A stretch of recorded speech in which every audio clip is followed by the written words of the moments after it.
월요일 뉴스 속 경제입니다. 지난달 우리 수출이 감소세로 돌아섰습니다.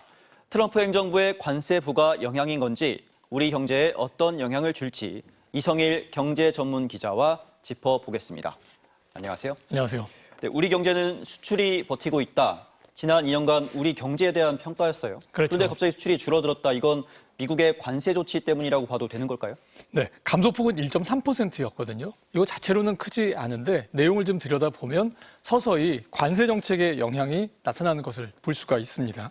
직접 영향을 받은 미국 수출을 보면 석유 제품, 바이오, 2차 전지 수출액이 늘었습니다. 그런데 미국 수출 전반으로는 8.1%나 감소했습니다. 주요 품목인 자동차가 32%, 철강이 20% 수출이 줄었기 때문입니다. 공통점은 트럼프 행정부의 25% 관세 부과 대상 품목이라는 점이죠.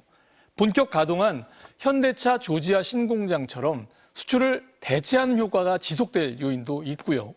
관세 부과를 앞두고 미리 많은 물량을 통관시킨 탓에 생긴 수출 공백처럼 일시적인 요인이 좀 뒤섞인 숫자이기는 합니다. 자, 그래서 관세 부과로 미국 수출이 얼마나 타격을 받을지는 얘기하기는 좀 이르지만 잘 나가던 수출에 제동이 걸린 것, 이건 좀 분명해 보입니다. 자, 1.3% 감소한 수출 액수에는 관세 효과 외에도 원유 가격 하락이 제품 가격을 떨어뜨려서 금액 기준으로 줄어든 것처럼 보이게 만든 효과도 좀 감안을 해야 합니다. 네.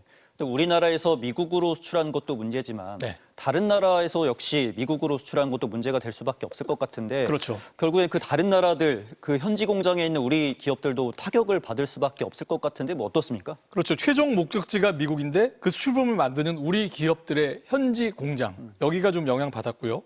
또 중국처럼 다른 나라가 미국으로 수출하는 제품에 쓰이는 우리 부품의 수출도 타격을 좀 받았습니다. 자, 앞에 것은 관세 25%가 부과된 멕시코로 가는 수출이 대표적인 사례인데요. 우리 기업들이 지은 현지 공장이 가동을 좀 줄이면서 철강, 기계, 자동차 부품 수출이 크게 줄었습니다. 중국으로의 수출도 감소폭이 9%에 가까울 정도로 크게 줄었는데요. 반도체 수출 감소가 이를 주도했습니다. 미국이 한때 100% 넘는 초고율 관세를 부과해서 중국산 제품의 미국 수출을 사실상 봉쇄한 데 따른 간접 영향으로 풀이가 됩니다. 미국으로 가던 여러 나라 제품들이 대체 수출 시장을 찾게 되면 그 지역에서 또 경쟁이 치열해지는 효과까지 앞으로 나타날 수가 있습니다. 미국 관세 부과에 따른 수출 충격 아직 시작에 불과하다고 봐야 합니다. 네, 그런데 트럼프 대통령은 계속 말을 뒤집고 또 그렇죠. 미국 법원은 판결로 또 이를 뒤집고 네. 미국이 도대체 관세를 부과하겠다는 건지 말겠다는 건지 어떻게 되는 겁니까? 자, 그런 궁금증이 있었죠. 자, 트럼프 행정부 출범 이후에 자고 일어나면 관세나 수출 제한 같은 것 중요한 사안을 트럼프 대통령의 말에 따라서 뒤바뀌는 경우가 있었는데 이제는 법원 판결까지 그 혼란을 지금 더하고 있는 상황이잖아요. 지난주 중반에 미국 통상법원이 보편관세, 상호관세를 무효로 하는 결정을 내렸다가 바로 다음 날 항소법원이 이를 뒤집었었고요. 또 자세히 보면 이때 지난주 판결 대상으로 영향받은 관세는 아주 좀 일부에 불과한데요. 모든 국가에 부과한 10% 관세, 또 나라마다 다른 상호 관세는 트럼프 대통령이 국제 비상 경제 권한법을 근거로 해서 부과를 했고요. 이게 지금 적법하냐를 두고 법원 결정이 엇갈린 부분이거든요. 하지만 자동차, 철강 같은 품목에 부과한 25% 관세는 무역 확장법에 따른 명령이라 판결과 무관하게 유지를 했습니다. 앞으로 부과하겠다고 예고한 의약품, 반도체 관세도 그래서 여전히 좀 가능한 것 같고요.